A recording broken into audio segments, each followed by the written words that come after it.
ಬಳೆ ಕುಂಕುಮ ನೋಡಿನೇ ಕೊಂದಿದ್ದಾರೆ ಉಗ್ರರು. ಹಿಂದೂ ಮಹಿಳೆಯರನ್ನ ಹುಡುಕಿ ದಾಳಿಯನ್ನ ಮಾಡಿದ್ದಾರೆ. ಉಗ್ರರ ಕರಾಳತೆಯನ್ನ ಬಿಚ್ಚಿಟ್ಟಿದ್ದಾರೆ ಮೃತ ಮಂಜುನಾಥ್ ಅವರ ಪತ್ನಿ.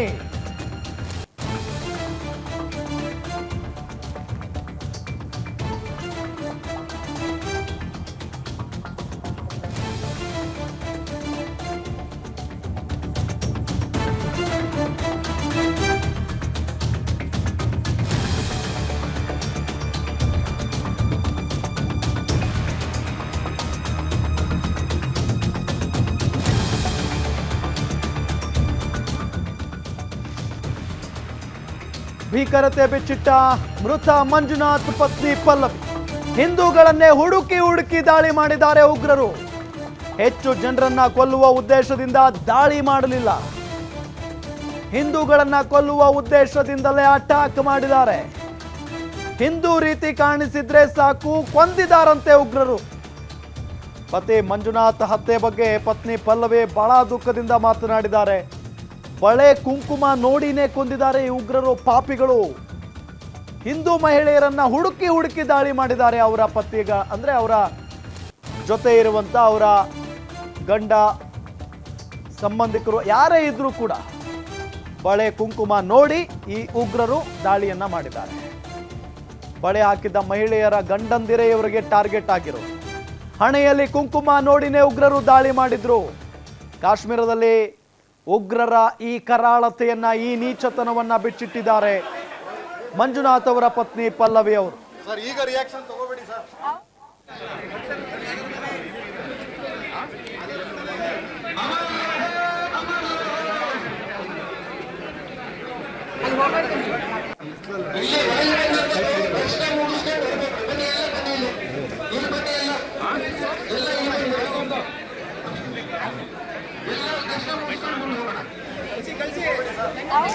ತ್ರೀ ಡೇಸ್ ಚೆನ್ನಾಗಾಯ್ತು, ಎಲ್ಲ ಟ್ರಿಪ್ ತುಂಬ ಚೆನ್ನಾಗಿತ್ತು.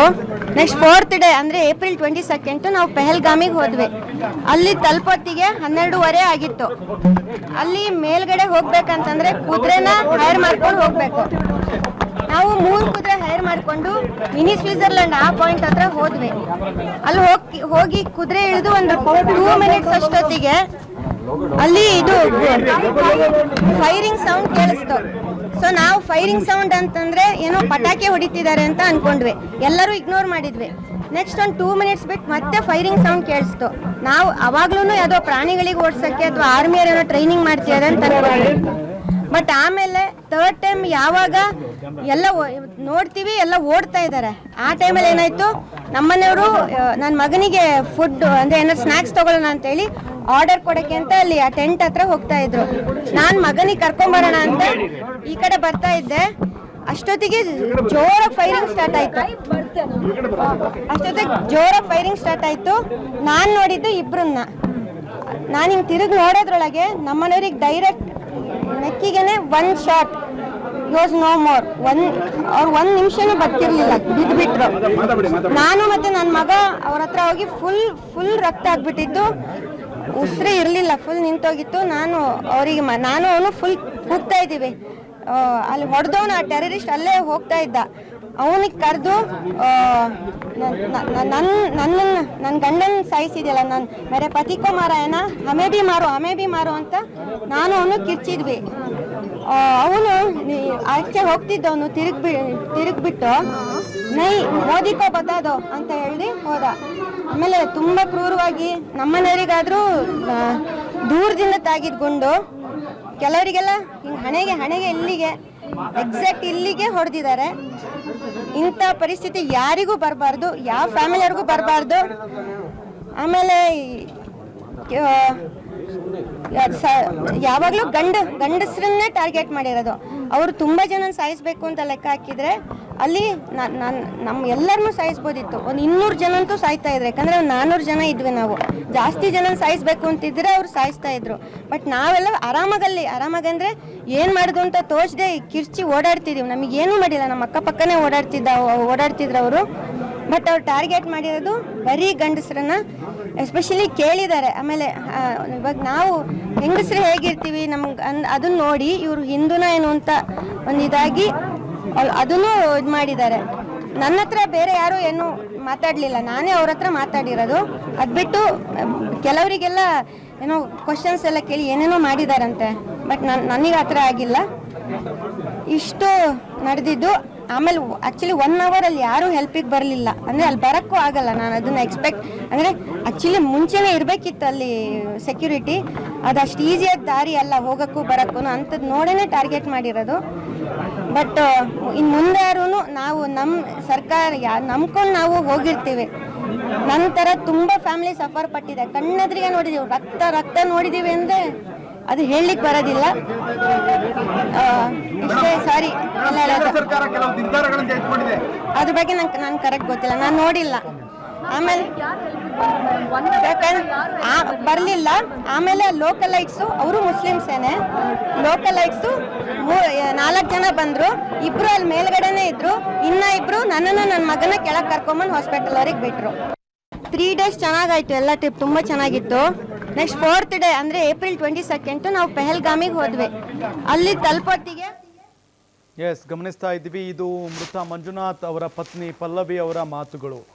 ಗಂಡನನ್ನು ಕಳ್ಕೊಂಡು ನೋವಿನಲ್ಲಿದ್ದಾರೆ. ಇದರ ಜೊತೆಗೆ ಅಲ್ಲಿ ಹೇಗೆಲ್ಲ ಆಯಿತು, ಉಗ್ರರ ಅಟ್ಟಹಾಸ ಯಾವ ರೀತಿಯಾಗಿತ್ತು ಅನ್ನೋದನ್ನು ಅವರು ಎಕ್ಸ್ಪ್ಲೇನ್ ಮಾಡ್ತಾ ಇರೋದು.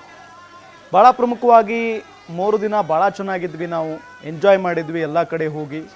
ಅದಾದ ನಂತರ ನಾವು ಆ ಒಂದು ಪ್ರದೇಶಕ್ಕೆ, ಪಹಲ್ಗಾಮ್ ಪ್ರದೇಶಕ್ಕೆ ಹೋದಂಥ ಸಂದರ್ಭದಲ್ಲಿ ನಾನು, ನನ್ನ ಗಂಡ ಜೊತೆಗೆ ನನ್ನ ಮಗ ಒಟ್ಟಿಗೆ ಇದ್ವಿ. ಆ ಸಂದರ್ಭದಲ್ಲಿ ಮಗನಿಗೆ ಏನಾದರೂ ತರಬೇಕು ಅಂತ ಹೇಳಿ ಒಂದು ಶಾಪ್ಗೆ ಆರ್ಡರ್ ಮಾಡೋದಕ್ಕೆ ಹೋಗ್ತಾರೆ ಮಂಜುನಾಥ್ ಅವರು. ಮಗನನ್ನು ಕರ್ಕೊಂಡು ಬರಬೇಕು ಅಂತ ಹೇಳಿ ಪಲ್ಲವಿ ಅವರು ಹೋಗ್ತಾರಂತೆ. ಆ ಸಂದರ್ಭದಲ್ಲಿ ಏಕಾಏಕಿಯಾಗಿ ಗುಂಡಿನ ಸದ್ದು ಕೇಳೋದಕ್ಕೆ ಶುರು ಮಾಡುತ್ತೆ. ಆಗ ಅಲ್ಲಿಗೆ ಈ ಕ್ರೂರ ಮೃಗಗಳ ಎಂಟ್ರಿ ಆಗುತ್ತಂತೆ. ಉಗ್ರಗಾಮಿಗಳು ಬಂದುಬಿಡ್ತಾರೆ. ಸಡನ್ ಬಂದ ತಕ್ಷಣ ಅಲ್ಲಿದ್ದಂಥ ಒಂದಿಷ್ಟು ಪುರುಷರ ಮೇಲೆ ಅಟ್ಯಾಕ್ ಮಾಡೋದಕ್ಕೆ ಶುರು ಮಾಡ್ತಾರೆ. ಭಾಳ ಪ್ರಮುಖವಾಗಿ ಮಂಜುನಾಥ್ ಅವರಿಗೆ ಗುಂಡು ತಗುಲಿ ಅವರು ಕ್ಷಣಾರ್ಧದಲ್ಲೇ ಮೃತಪಡ್ತಾರೆ, ಸಾವನ್ನಪ್ಪು ಬಿಡ್ತಾರೆ.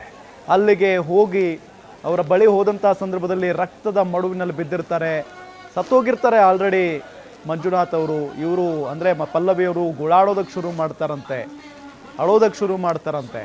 ಆಗ ಪಲ್ಲವಿಯವರು, ನನ್ನ ಗಂಡನನ್ನು ಕೊಂದುಬಿಟ್ರಿ, ನಮ್ಮನ್ನು ಕೊಂದುಬಿಡಿ ಅಂತ ಹೇಳಿ ಆ ಉಗ್ರಗಾಮಿಗಳಿಗೆ ಹೇಳ್ತಾರಂತೆ. ಆಗ ನಿನ್ನನ್ನು ಕೊಲ್ಲಲ್ಲ, ಹೋಗಿ ಮೋದಿಗೆ ಹೇಳು, ಮೋದಿಗೆ ಅಂತ ಹೇಳಿ ಆ ಉಗ್ರಗಾಮಿ ಹೇಳಿ ಹೋಗ್ತಾನಂತೆ. ಎಷ್ಟು ಕ್ರೂರ ಮನಸ್ಸಿನ ಹೊಲಸು ಜನ ಇರಬಹುದು ಅನ್ನೋದನ್ನು ಜಸ್ಟ್ ಇಮ್ಯಾಜಿನ್ ಮಾಡಿ ಆ ಉಗ್ರರು. ಅದಾದ ನಂತರ ಅಲ್ಲೇ ಇದ್ದಂಥ ಸ್ಥಳೀಯ ಮುಸ್ಲಿಮರು ಪಲ್ಲವಿ ಮತ್ತು ಅವರ ಪುತ್ರನನ್ನು ಆಸ್ಪತ್ರೆವರೆಗೂ ತಂದು ಬಿಡ್ತಾರೆ. ಎಷ್ಟು ಕ್ರೂರವಾಗಿ ಕೊಂದಿದ್ದಾರೆ ಅನ್ನೋದನ್ನೇ ಎಕ್ಸ್ಪ್ಲೇನ್ ಮಾಡ್ತಾ ಇದ್ರು ಅವರು. ಮಂಜುನಾಥ್ ಅವರಿಗೆ ದೂರದಿಂದ ಗುಂಡು ಬಿದ್ದಿದೆ, ಆದರೆ ಕೆಲವೊಂದಿಷ್ಟು ಪುರುಷರಿಗೆ ಬಹಳ ಹತ್ತಿರದಿಂದ ಬಂದು ಹಣೆ ಮೇಲೆ ಬಂದೂಕಿಟ್ಟು ಶೂಟ್ ಮಾಡಿದ್ದಾರೆ, ಗನ್ ಇಟ್ಟು ಶೂಟ್ ಮಾಡಿದ್ದಾರೆ. ಅಷ್ಟು ಕ್ರೂರವಾಗಿ ಕೊಂದಿದ್ದಾರೆ. ಆ ರಕ್ತಪಾತವನ್ನು ನೋಡಿ ಭಯನೇ ಆಗೋಗಿತ್ತು ನಮಗೆ, ಬದುಕು ಬರ್ತೀವಿಲ್ಲೋ ಅನ್ನೋ ನಿಟ್ಟಿನಲ್ಲಿ ಆಗೋಗ್ಬಿಟ್ಟಿತ್ತು, ಅಷ್ಟು ಭಯ ಆಗೋಗ್ಬಿಟ್ಟಿತ್ತು ಅನ್ನೋ ನಿಟ್ಟಿನಲ್ಲಿ ಅವರು ಹೇಳ್ತಾ ಇದ್ರು. ಅಲ್ಲಿನ ಕರಾಳತೆಯನ್ನು ಇಂಚಿಂಚು ಬಿಚ್ಚಿಟ್ಟಿದ್ದಾರೆ ಪಲ್ಲವಿ ಅವರು. ಭಾಳ ನೋವಾಗುತ್ತೆ. ಅದರಲ್ಲೂ ಬಳೆ ಕುಂಕುಮ ನೋಡಿನೇ ಉಗ್ರರು ಕೊಂದರು ಅನ್ನೋ ನಿಟ್ಟಿನಲ್ಲೂ ಕೂಡ ಅವರು ಮಾತನಾಡಿದ್ದಾರೆ.